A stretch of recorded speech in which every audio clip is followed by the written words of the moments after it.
Hi, welcome to the Barmy Army Isolation Podcast number 5. I'm Deborah. I'm joined this evening by Natalie and by Zoe and by Sarah. Zoe and Sarah, thank you for joining us. This is your first time on the podcast, so Nat and I are we'll be gentle with you.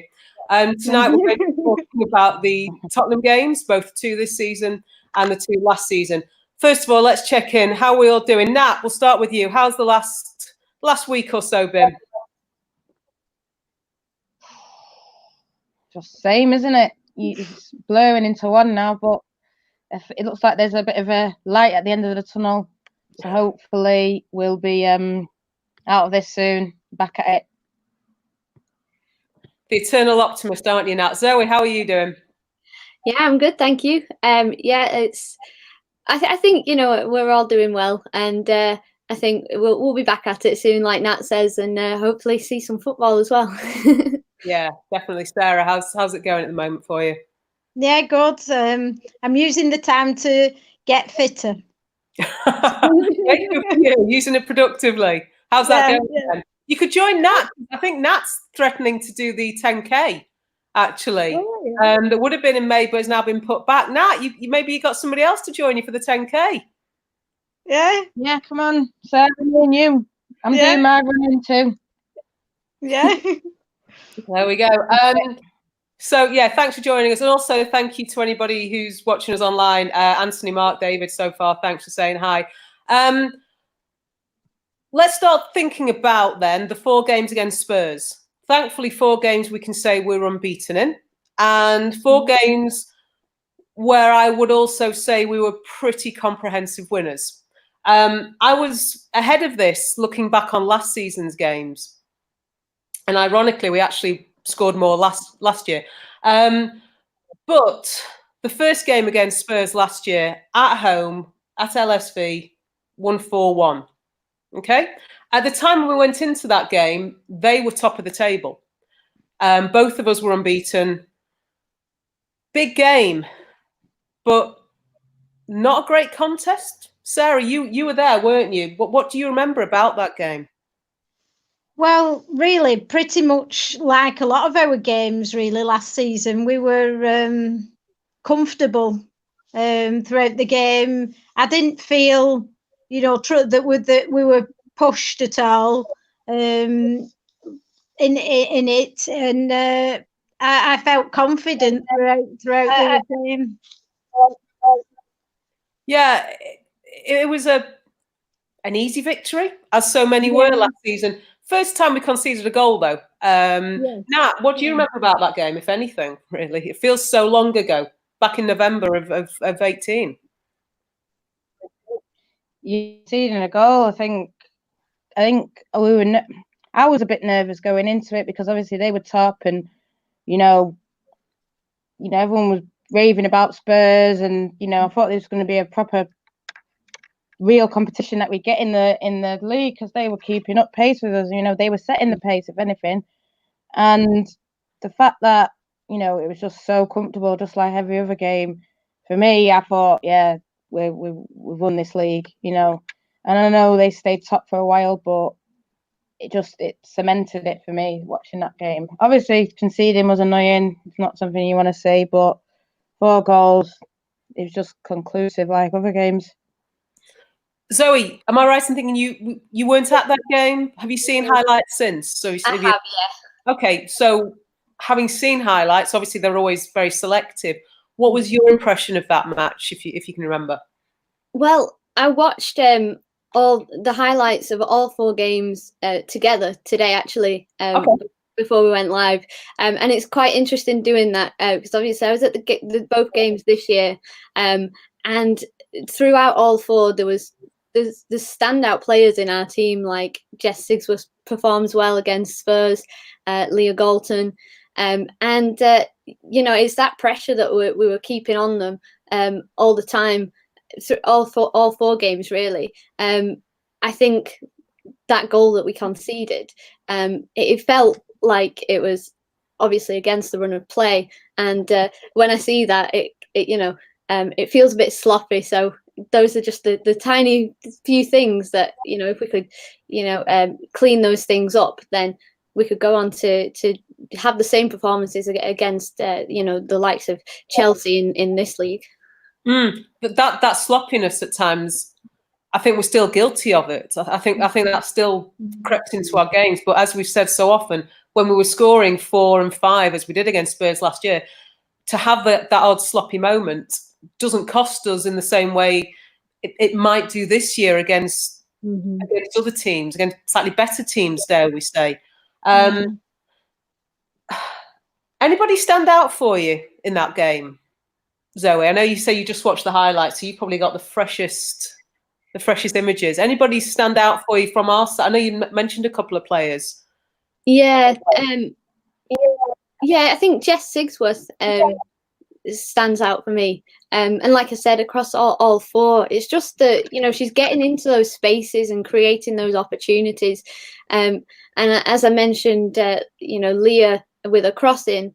I mean, we've said she was in the running for when we did our vote on Player of the Season this year, and it is, she's got. I think them two are consistently kind of creating the chances. They seem the most hungry for it, really. So yeah, I'd definitely say in that game, Jess stood out for me. Yeah, Jess got a couple of goals in that game, the game at home. She's got 3 goals against Spurs in total. Katie leads the way with 4 in across the 4 games. Let's bring it slightly more up to date, and let's go for one of the games that I still think it's up there with my favourite away of last season, and there were a few. End of March, I think it was Mother's Day even, at Cheshunt FC. Not the greatest ground, not the greatest facilities. I think it was a game that taught me the value of having a spare toilet roll, which now actually is a life skill. Sarah, what do you remember about what was in the end a very comprehensive 5-1 win? Well, first of all, I remember the sandpit. I also remember. Am I right in remembering that Jess Sigsworth got the head injury in that game? Is that the one? Yes. Yeah. I remember it was being quite a feisty game. Yeah. I've got some photos, of players that they were really up for it, because they against Tottenham, with them being up there as well at the top of the table. But I just remember again, we just were really performing to our best, really. Under the pitch quality, I thought we did really well. Yeah. Nat, your memories of that game? It was the ground or the atmosphere. I mean, for a documentary. I think it all happened that day. Yeah, that was the day. That was, Anthony. Second game was the best game last year. The atmosphere in that tin shed, it was absolutely amazing. It was.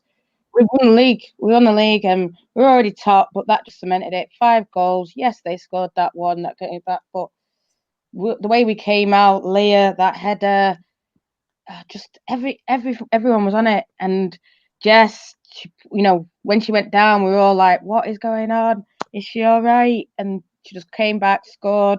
The celebrations at the end, that was perfect. It was a perfect day for me. Like you said, documentary, they were filming us throughout, taking pictures, just everything. They used a bit of that footage as well, Deb. Yeah. I'm sure you remember. But it was, that we deserved to win that league last year.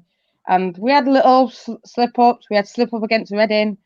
But I think the way we bounced back from every defeat or from every draw, from every disappointment last year especially, it was setting it up for this year, setting it up to say these are our standards, this is Man United, this is how we're going to perform. One of the things, and Zoe, you might be in the best position to bear me out on this, we went 2-0 up pretty easily, and then they came back, and whether you could you could suggest the wind caught the ball, whether there was an error.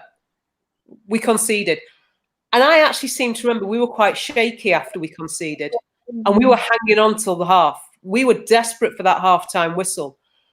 And I think we were struggling, and it's one of the criticisms I've had at times, and certainly had it last year, that we never really recovered well or quickly if we ever conceded, if we ever went behind or the team equalised. Just anything just seemed to throw us. And I thought that from being in a position of almost holding on at 2-1, we then came out in the second half, pretty much blew them away. Does that kind of match up with what you saw today, Zoe? Yeah, I mean the highlights were quite limited, so like they don't show as much detail as that. I think, as you said, I think that goal of theirs was very sloppy, but it you could see it kind of gave them the belief that they could come back. And I think that's something that we still struggle with this season when we go behind. Even as fans, like when I've seen us go behind, I've kind of felt like we don't have the strength to go back in, or when we concede, even if we're up, we do lose our confidence very easily. I don't know whether that's just because it is quite a young side still, so I'm not sure what that is. But there was some really great goals in that match, I thought, and I will say you've all spoke about the atmosphere, and watching the highlights, you can see the atmosphere. You can see how the fans were and everything. So that was good that they caught that. I'm going to throw that open actually. Nat and Sarah, I'm going to ask you, but also anybody in the comments, anybody who did a fair few aways last year, what your favourite? I've said it was one of mine, and it may well be my favourite away. Sarah, I'm going to stick you on the spot. You did do a few aways with us last year. What would you say was your favourite away of last year? Nat, you got some thinking time on you. It was the Tottenham game. I loved how the girls were getting, the Tottenham girl fans were getting into it and shouting back to us. And yeah, it made it a bit more like a banter with them as well, that we'd not really had at some games. So yeah, I really enjoyed that one. Yeah, just before I come to you, Nat, Dave's asked, was that the game when Zellum lobbed the ball over? Yeah, I think it was. Whether it was meant for a cross or a shot on goal, yeah, we were behind that one.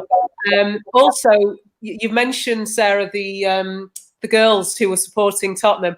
Honourable shout out, if anybody remembers him, to the guy who was stood the whole time holding a Tottenham flag. The whole time. I think occasionally he swapped arms, but that arm was out straight for the whole game. Massive credit. I don't know how he managed it. Mark just mentioned the guy holding the flag. Nat, favourite away of last season while we're talking about Spurs? Would you say Spurs was up there with one of the best? Spurs was definitely top. I'd throw in Everton. I've seen Mark saying Arsenal away, that was really top. But for me, Arsenal was amazing. Like the atmosphere, it was that night, and I always love a night game more.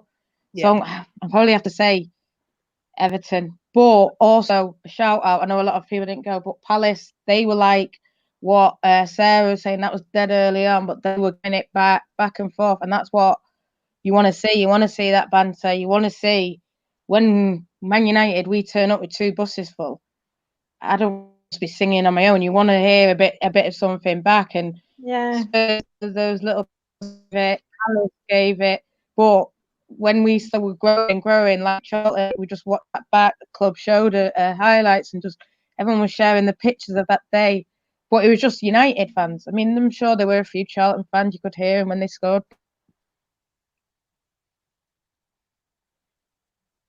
We're losing your sound there, Nat. But usually when we go rubbish. We're going to imagine what you're saying, Nat. We're going to imagine that you're saying the most amazing things, which I'm sure you are, but we're just losing your sound. Do you want to try and do you want to go for that again? Can you hear me now? Yeah, I can hear you spot on now. Could then. Right, I'm saying that all games that we've been to, there's not really been any fans there. There have been fans there that have more than us, but it's been us just making the noise. So I think the only game that we had last year, I know a lot of people didn't come Palace, but has been Palace and Spurs. And so it's good to see that giving it back, because even though you go to an away game and you want it to be loud like a home game, you do want something back from the home fans. Yeah, I think the Spurs fans as well they weren't bad this year as well. We'll come on to that game. I know Nat had her own experience of the Spurs fans away this year, so we'll come on to that in a minute. So it was us and Spurs that came up from the Championship, and over the summer, Spurs strengthened a lot. Probably, if I'm not mistaken, someone's going to correct me, I'm sure. I really have a memory that they brought in a lot more players than we did and almost transformed their team. Would it be fair to say then, because we've often looked at Everton as a team that we're competing with and we want to kind of be, whether it's because of the Willie Kirk thing, I don't know. Are Spurs a rival, or are they just any other team in the league? What would you say, Sarah?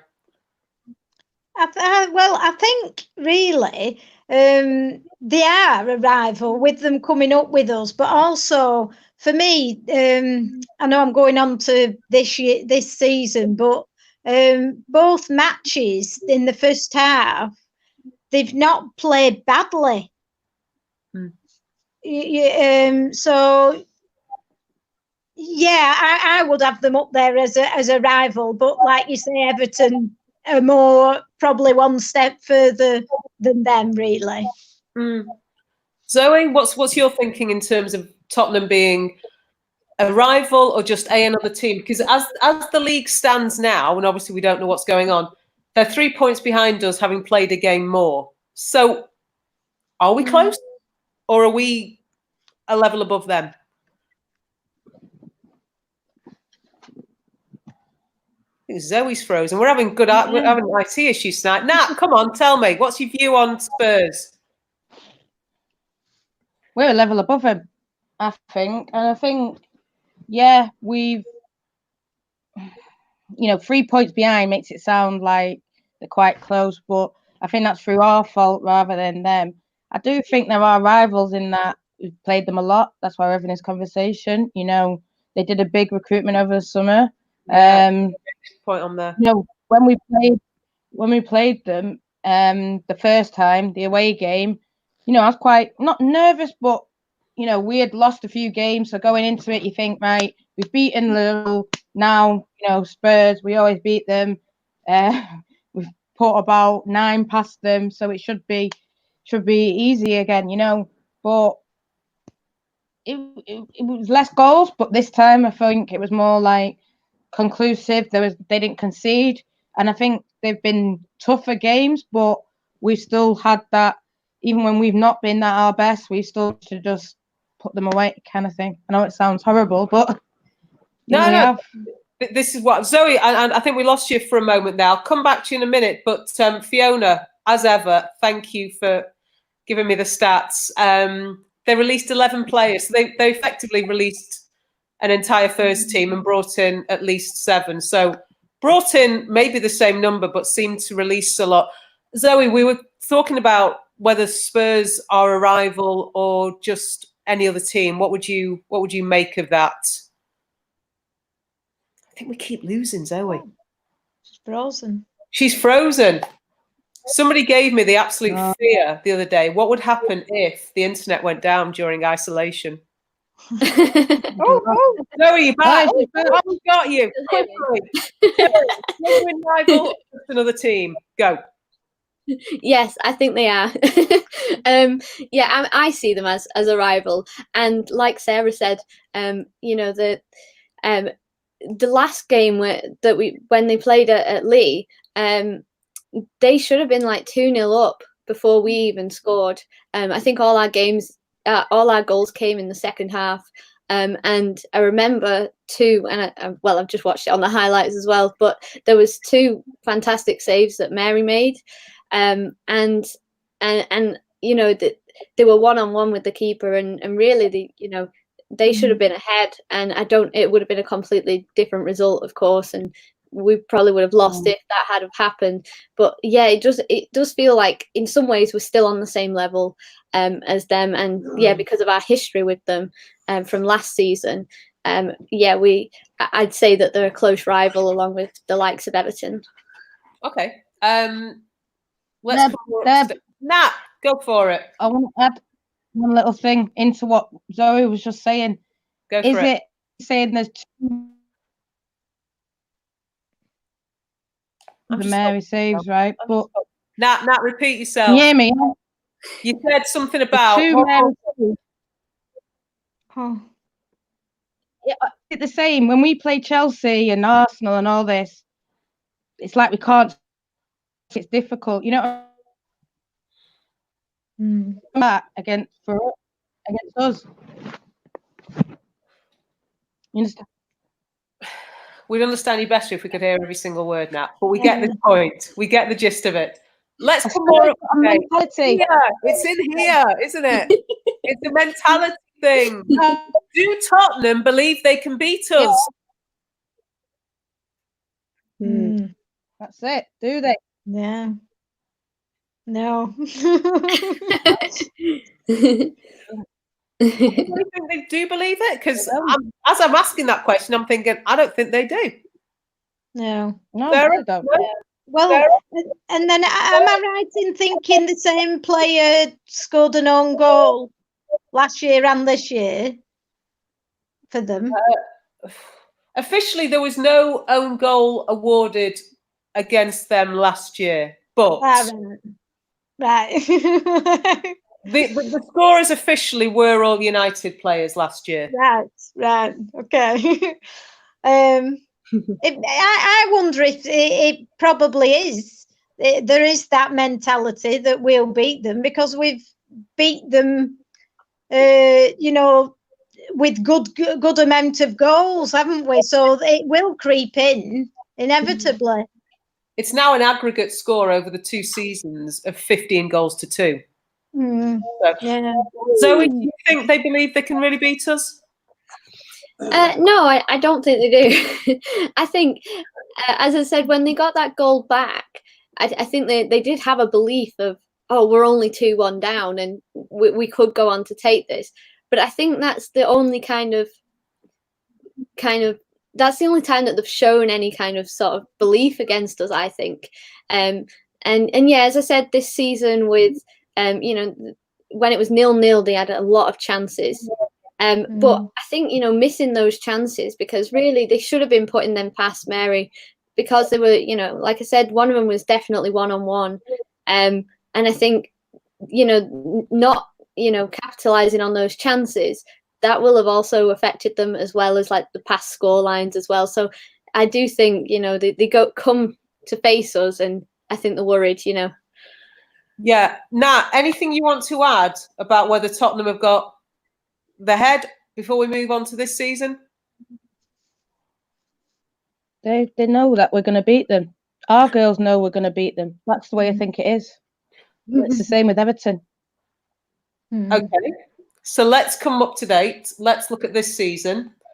And the first game was at their place at the Hive, which they've now moved to.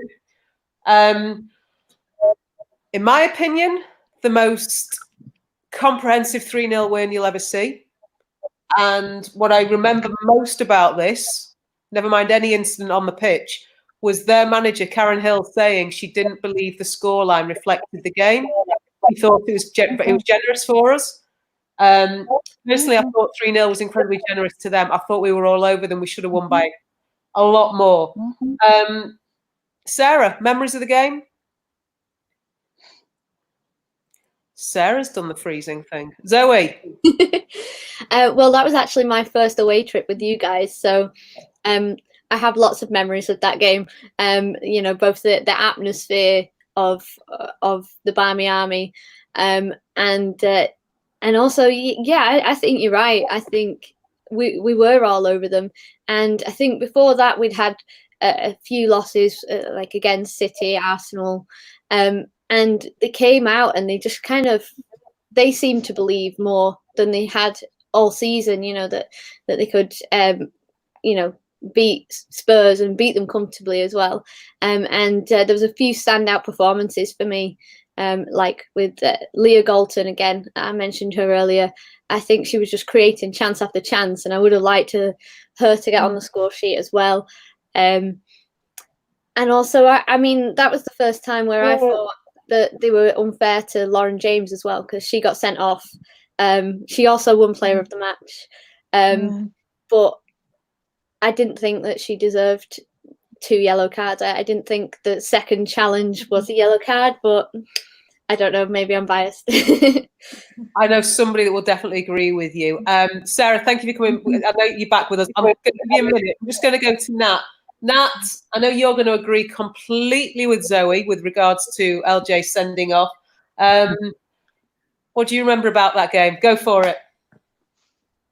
I think the first one was more. The second one, you could say, yeah, potentially, but they were quick to give it. That's what I think. And if it was one of their players, would they have done it as quickly? Jackie Gronin had a really great game that day. Both wingers, Katie, Lad, everyone. Up at half time. Oh, they were unlucky. Yeah, they had 1 or 2 chances, but nothing really. It's just the same again.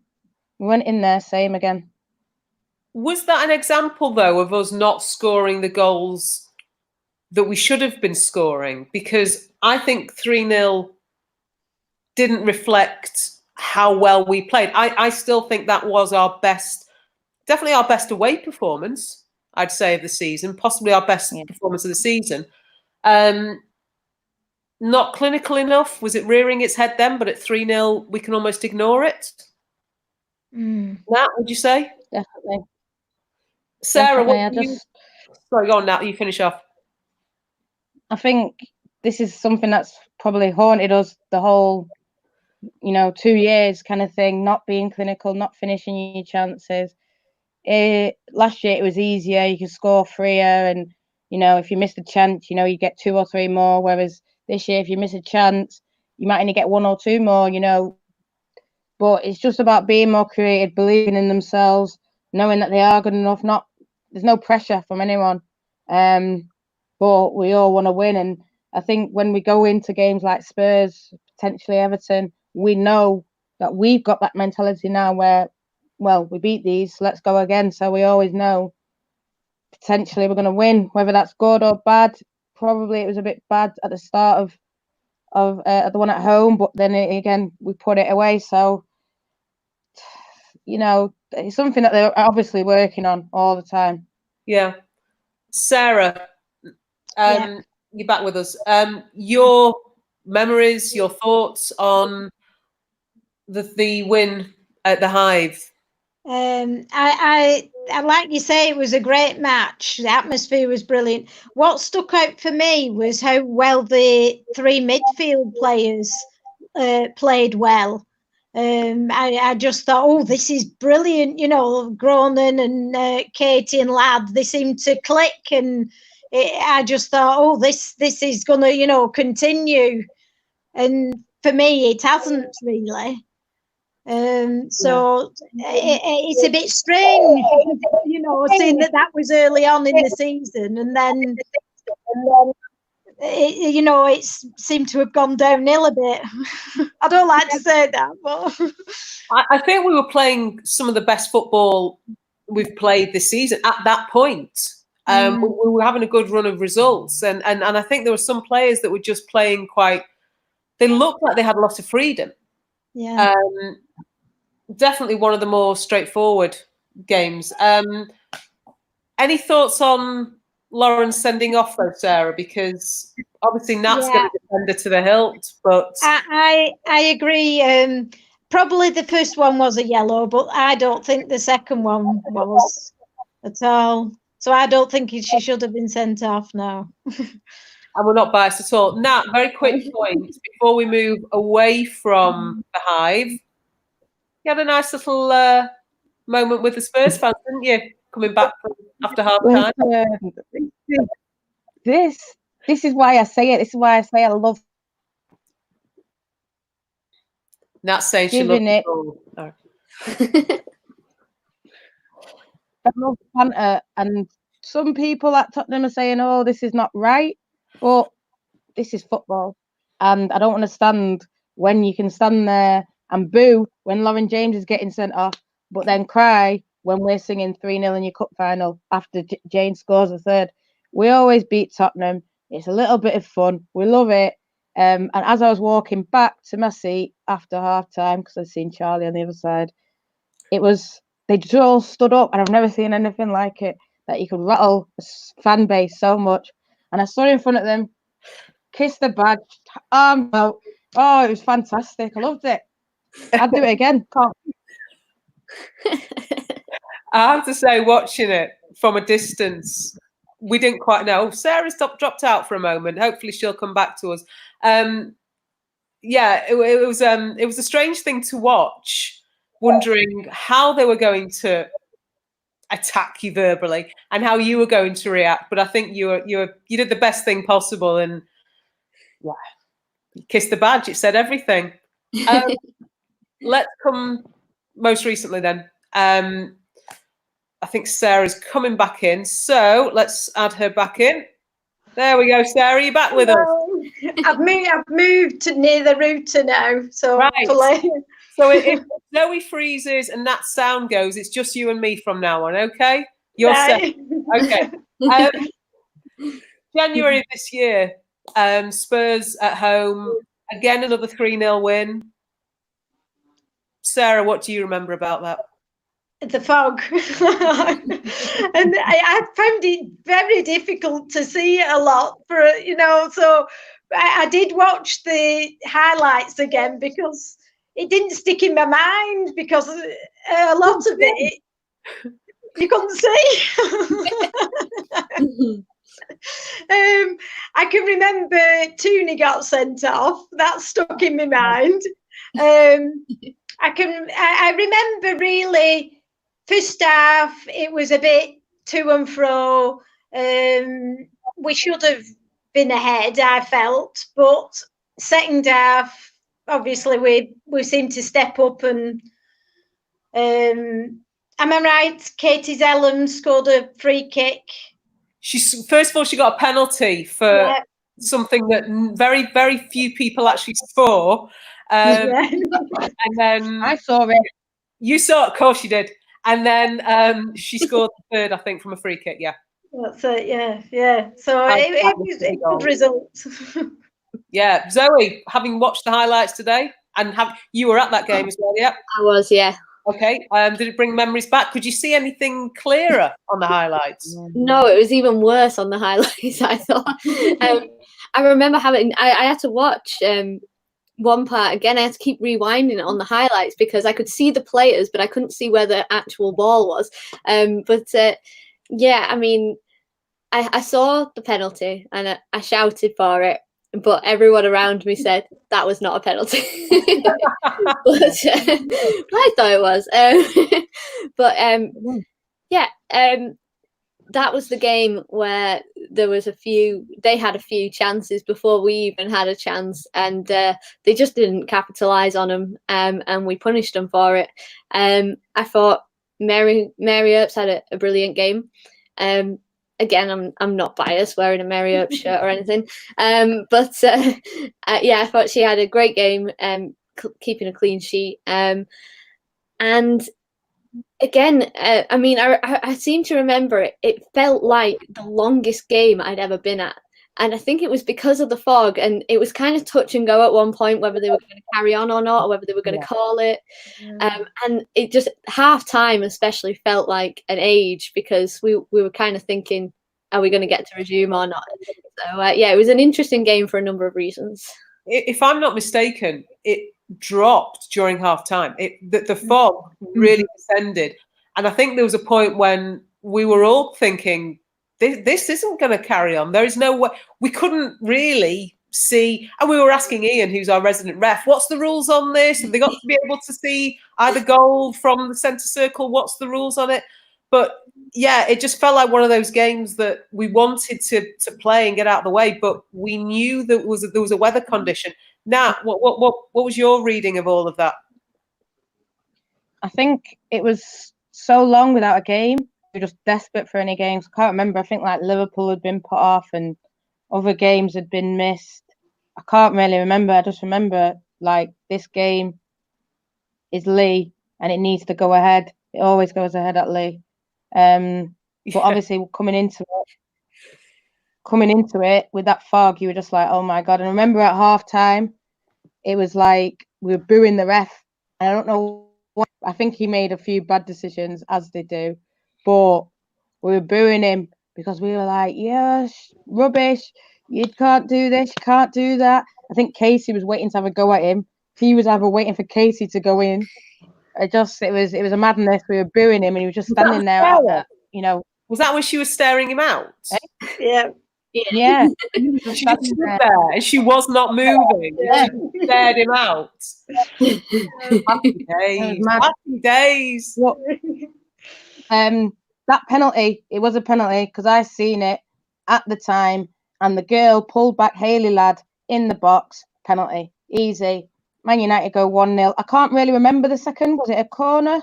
I think so. I don't know. Yeah. There was, Zoe, go on, because you've seen it today. It was quite a well worked corner, if I'm not mistaken. I think it was. I'm trying to remember which one it was. I think that's the one I had to read. Wasn't it Sigsworth scored it? Yeah, Jess scored. Yeah. I don't think it's clear. I remember at the time thinking I knew something had gone right and I knew it was intentional, but I couldn't for the life of me see what it was. I think it dropped right at her feet, like the way that they just planned, like the movement of it, and it dropped right at her feet, and she just kind of fired it in from like quite close range. I think they all pointed at Ian or something, so it was intentional. So I remember that, and then Katie just finished it off, and that's where I think it's in our heads that we're always going to be lads. It's Tottenham, so ladies, it's Tottenham. Yeah, we know Fergie's been saying that. Well, has said that at times about the men's team. So maybe that's just something. Sarah's decided to disappear again. Hopefully she'll come back. Don't leave me. So all of that, the game obviously did carry on. The game did finish, despite the fog. Thankfully, I think Sarah's trying to come back and join us. We'll say hello, shall we? It's coming nice to join us.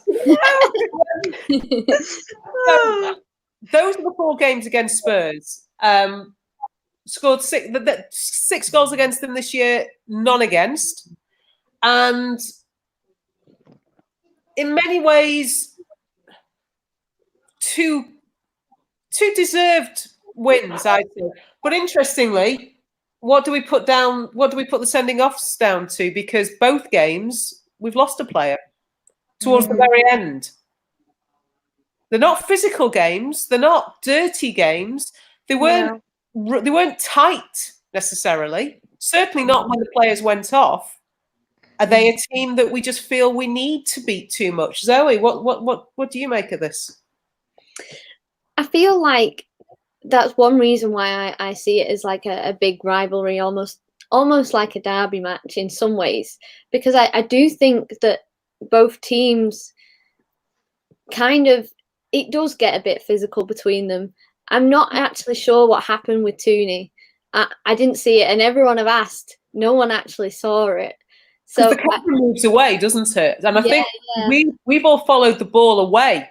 Yeah. And it seemed that we were 3-0 up. It was towards the end of a good win. There was no pressure. She'd come on, if I'm not mistaken, as well.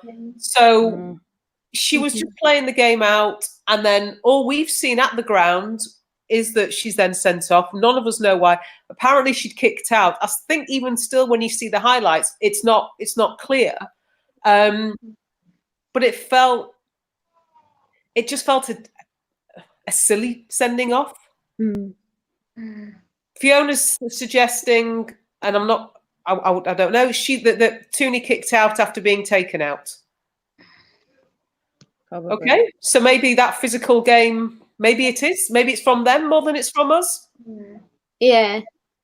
And I think our players just don't know how to control, our younger ones don't know how to, they do get affected by it. And they, when the refs don't do anything, they take it kind of upon themselves to almost get their own back. I think there's like a little element of that in it.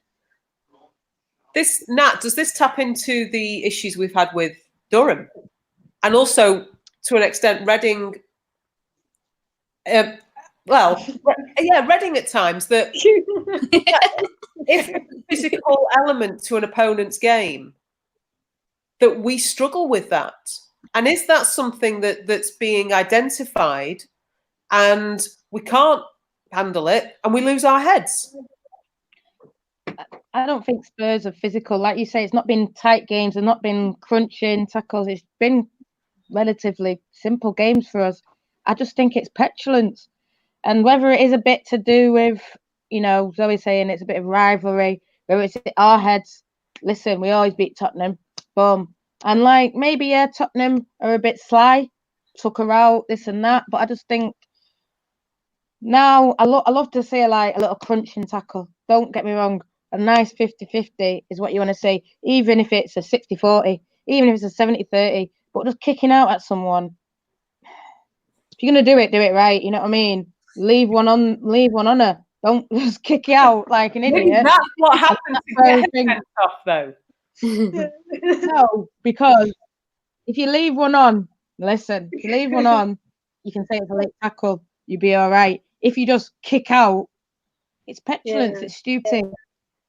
Let it go, come back, shit, take her out, slide down the things, you know what I mean? Oh, sorry.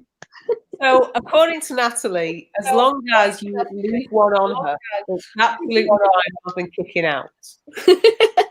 Yes. Sarah, anything you want to add on that point? I think follow that, Sarah, if you can. I think both those players have that in them. They can get a bit riled sometimes, and I think probably because they're young, but I think it's an aspect of both their games that they need to kind of rein in a bit and use it in the right way. Because there's been other occasions when Tooney's, had a Barney with another player, physically sort of been lucky to stay on, I've felt, and Lauren as well. So I like the passion that they have, but I'd like them to use it in a different way myself. You'd like it to be controlled. Yeah. Just a thought from our resident referee. Now, let me say. Go on. Respond to Ian, please. Send these people, Jake and Ian, to watch Vinnie Jones and Roy Keane, because they knew what they were doing, yeah? And so maybe Tooney and LJ should watch it and just learn a bit. Just, but stamp on a foot if you have to. Don't just kick out. It's just stupid. Yeah. It's too obvious. There you go. Too obvious. You need to do it. Tottenham, a slide. Tottenham was sly. She got away with it. Tooney was blatant. She got sent off. Yeah. So, if nothing else, what we want people to take away this evening is, if you're going to do something, just don't get caught. If you're going to do something, do it quietly and just get away with it as well as you can. Especially any girls that are watching, that's what you need to do. Think. Okay. There's a lesson for you all this evening. Don't say that the Barmy Army don't try to teach you something. Should we move away from contentious moments and referees, because I know that's one of everybody's bugbears. Okay, Ian's actually a couple of comments on that. Dave's come in with the game's changed since the 90s. Okay. That's the men's game, but has the women's game changed any? Okay. So let's have a look at Ian has come in with what Keno got away with in the 90s with red cards all day long. Nat, Norway's backing you up. If you're going to do it right. This way. Yep. Yep. Jake, I'm putting this up as I read it. Jess shows a passion in the best way. She loves playing for the club, chasing down every ball. You see? Show your passion in different ways, Nat. Yeah. Listen, do you think Jess doesn't leave one on? She just doesn't. She does it the right way. So what we're saying here in response to Jake is she shows a passion, but she also does it right. Yeah. Yeah. So in terms of the season, obviously that's at an impasse at the moment, but both games, we played our games against Spurs. So even if the season is continued in some way, if it's restarted, we're not going to be playing Spurs until whatever happens next season. I'm not going to ask about what they're going to do to strengthen, but is there anybody on that Spurs team that you would look at and think, yeah, won't mind that? Nah. Anybody from the Spurs team that you think, yeah, they'd be a good squad player for us? Well, squad, she could even make first team, to be honest. Not the one that everyone's going to say, Ashley Neville, none of that, right? Get smart people, come on. There's only one person I know that raves about Ashley Neville and thinks she should be on our team, okay?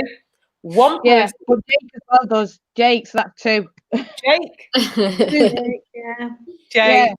So someone else. But listen, Jake doesn't count. Anyway, sorry, Jake. Rihanna Dean, the striker. That's who, England, under 21 international. Every time I've watched her, well, she's been all right versus us. The best game I think she had versus us was the most recent one. She should have scored, though. But she's still young, under 21. Anthony's saying no. Yeah, fair enough. But if it was going to be anyone, it would be her. We need, in my opinion, a striker. I think she's quite clinical. She's got a few goals in the WSL this year. She got a lot of goals last year in the Championship as well. So she's a out and out number 9. She's got pace, head, left foot, right foot.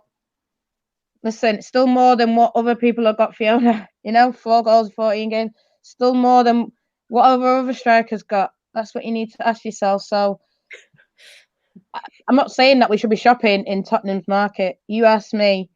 Yeah, it was just if we took anybody, if we were to take anybody. I'm not saying we are. I'm not saying we should.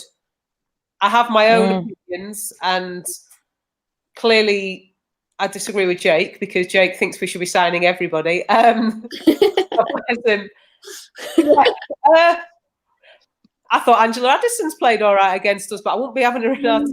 Sarah, anybody that you've identified and thought, yeah, go on. I agree with Nat, but for me, I won't have anybody. But I agree with what Nat said. If you had to pick one from Tottenham, yeah. But other than that, no. Yeah. I think often one of the questions that I see people on Twitter thinking is who would you take from another team? Nah. Zoe, anybody you'd pick from... I know Jake would take the entire Spurs team. And you'd have us take either as a first teamer or a squad player. I'm tempted to say no at all because I kind of look at signings as who needs to leave to get that player. And I don't, when I think about our squad, there's nobody that I think is performing terribly badly compared to someone at Spurs, really, which I might be looking at it completely wrong, but I just think I wouldn't replace, certainly not any of our first team that's played against them. So, yeah. So with that in mind, and I think we're all kind of agreeing that there's no Tottenham player that's a real upgrade on what we've got. No. So that level I don't know. Go on, Matt. Is Dean not an upgrade? Is Dean not an upgrade on Ross? Oh, well. No, we'll tell you 4 goals in 14 games. It's an upgrade, though, isn't it? She's also played every game. Still an upgrade. Okay. Still an upgrade. But we're picking one. And if that's the case, are we then saying that how can Tottenham be our rivals when we are player for player, 1 to 11, better than them? I'm just going to leave that thought there. If anybody wants to throw anything in. Jake said, do we think Spurs can give us a close game next season? Now, I'm assuming, Jake, we're just going to take it as their squad now against our squad now. Obviously, there will be players going in and out of both squads. Zoe, do you think Tottenham can give us a game next season, a close game?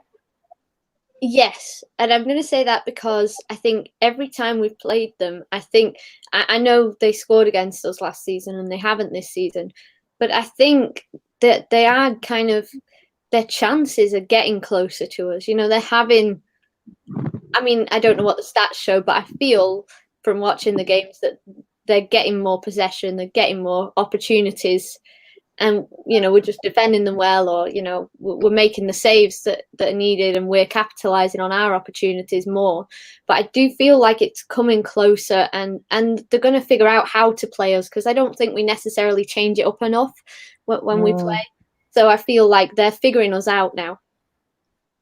Okay, I'm going to play devil's advocate there and say, are they getting closer? Is it that they're not? Is it that we're absorbing the pressure, or are they just not good enough? I'm going to leave that one. Fiona said, nah, much as I thought. Rihanna Dean's got fewer minutes per goal than Jane Ross. So, okay. Basically that she's getting a goal more regularly than Jane Ross. So, of course she is. What I'd say, so following on from Zoe, if they're getting closer to us, we're not doing our jobs properly. Because last season and this season, we put 6 goals for them. We've got an aggregate of 15 too. If that gets closer, then what are we doing, really? And that's a question. Why are they getting closer to us rather than are we going backwards then instead of going forward? Now, go on to Jake's question then, which was, do we think Spurs can give us a close game next season? As the squads currently stand, you don't think they can? No. And if we upgrade... Okay, I'm just going to throw this one into you. Sarah, I'll come to you in a moment. Dave's not agreeing with you. He doesn't want Dean.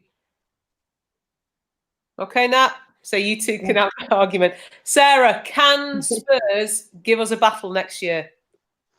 As the squad currently stand? Yeah, I don't think so. I think, well, I'm hoping that we can play again as good as we did earlier on in the season, and I don't think they've a chance if they're, and I think that players will have worked hard on those weak areas and thinking about, because they've had more time to, and it's not that we can't play well of late, it's just that we've been a bit sloppy for me. So I think if we played them again, say even if it were next week, I think we'd beat them. Next season, I think we'd beat them, because I think mentally we've got that over them.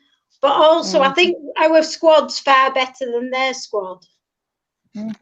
Okay, Gary's jumped in with, there's no way they're getting closer. If anything, the gap's going to get bigger. So I think that's a comprehensive no to Jake. Thank you for asking that. As the squads currently stand, we're not suspecting that they're going to give us a game.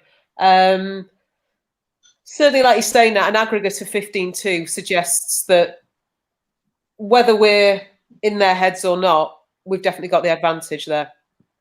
And there's no way we should let it What do we need to do then, Nat, to make sure it doesn't slip? Keep adding quality, keep bringing through young players, keep doing what we're doing. You know, if we're not adding quality and we're letting teams like Spurs add better quality than us, then why are we here? Why are we here? This is not a take part league. This is Man United. Yeah, absolutely. I'm going to give him his moment. Jake, we weren't saying you don't know anything, but he's a big fan of Jane Ross. So, in reality, as much as you rate her, Nat, can she score a winner on a cold Wednesday night against Brighton in the Conti Cup? And if not, probably. yeah, I've got to agree with you there, actually. Yeah, Fiona's just talking about next season, about our level of performance, because I think when we played Spurs, certainly away this year, we were in a real purple patch, and we were playing some of the best football I think we played all season. And when we played them at home, it was just after the Brighton Conti Cup game that Jake so fondly remembers. So both times we've been in decentish form. I know that Brighton game wasn't the best, but confidence has been high. Just got a few more minutes left. As things stand then, there isn't any football. Nat, you're holding out hope of something soon, aren't you? Nat's the eternal optimist. Everybody else seems to go, no, nothing's changing, nothing's going to happen. I think lockdown will be lifted. I think they'll start training. When they've said it's going to be lifted, I don't know when that was. Start of May, because we're in the peak now. Yeah, so I think lockdown will be lifted in the middle of May. They'll start training. I don't know. Let's see. You know, there's talk that they're going to play at St. George's. Is that best? Is it best for all the medical? I think St. George's is a bit too cramped. I think it's just best that they play the games in the stadiums that they've got. Fair enough, they might not allow fans, but we can just, yeah. Zoe, how are you finding life without football then? Because according to Nat, and Nat's got a direct line to Boris, so she knows what we're doing. There is potential that there's no football for a while. Mm-hmm. That's the worst case scenario. And as a defeatist by nature, I do tend to look at the worst case scenario and think if I can deal with that, anything else is okay. So how are you coping how are you feeling if there is a much longer gap now until there's anything that we can attend or even watch? Well, I mean, I wouldn't particularly like it to go behind closed doors. A huge part of me, and this is going to be controversial, a huge part of me wants them to null and void the season. What I want equality. I want whatever happens to the men's game, I want to happen to the women's game. You know, I want everyone to be in the same boat, because I don't think it's fair that they've null and voided, you know, teams lower down, because they're still working hard for promotion and stuff. Why is it fair for their seasons to end, whereas, you know, higher up the table, they're still, you know, allowed to hold on to that hope? So part of me wants it to be null and voided because I want to start next season on time. And I think, you know, I don't see there being a point in trying to rush through this season and potentially get players injured so we can start next season on time. I also don't see there's any point in delaying next season either, because then we're never kind of going to catch up with ourselves and we're always going to be suffering this effect from this. So a part of me wonders whether that would be the best option for everyone. But also, in the men's side, I don't want Liverpool to win. So it's interesting because we kind of want the women's season, we want the men's season to be null and void so that Liverpool don't win the title. But we kind of want the women's season to end and just award everything as it is now. So we finish fourth and Liverpool go down. Yes, yeah, exactly. Yeah. Okay. Nat's decided to disappear, which is a shame because Fiona had asked if Nat had borrowed Gareth Rose tinted glasses with her view that football's coming back soon. Sarah, without football, how's it going? Yeah, it's a bit drab, isn't it? I don't know where the man's gone now. No, we've still got you. It's a bit boring. It will be left. A bit boring. Oh. That's how this podcast is going to end, isn't it? It'll be me talking to nobody here. I can't see you. I don't know where you've gone. We can kind of see something. I think Nat's coming back in as well. Nat, thank you for joining us again. Sarah, are you still with us? I can hear you, but I can't see you. You know what? We can hear you, so you carry on. Tell us. I'm hoping that we might finish the season, but in the back of my mind, I'm looking at reality and looking that it probably won't. But I like keeping it optimistic. Always got to be optimistic. We're over the hour, guys. So, Nat, did you want to add something in there? Because I saw the finger. I agree with Zoe. Null and void. I think it's going to be null and void anyway. And I think, it's nothing without fans. Let's start. Even if, say, it does go ahead and it's all behind closed doors and they rush it anyway, for me, I'm not sure how other people think, we're fourth now. This has happened. For me, no matter what happens, we're fourth. We've finished this season fourth. That's how I say it. I don't care. I know that was a question I asked a couple of weeks ago. I'm still viewing us as fourth. If this season gets cancelled, we're fourth.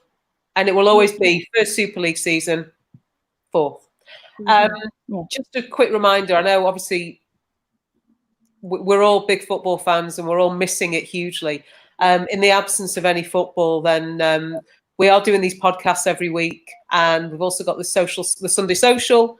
If anybody wants to jump in on that and just have a chat and spend some time with other like-minded fans. But yeah, just got to trying to get through these times. Final thoughts, Zoe? Anything you want to add at this stage? I just agree with Nat. Like, our first season, and whatever happens now, we had a brilliant run, and fourth is fantastic in our first season in the WSL, and even if it doesn't stand, I think it's still something that the team should be proud of, and that we can really take from and build on for next season. And what I will say is, if we win next season, which you never know, then I'll take that as our first WSL season. Good point. I like that. Yeah. Sarah, I don't know if you can hear us. Anything you want to add? Yeah, okay, you can hear us. Anything you want to add? Like Zoe said, if it does end up voiding the season, at least we've finished fourth.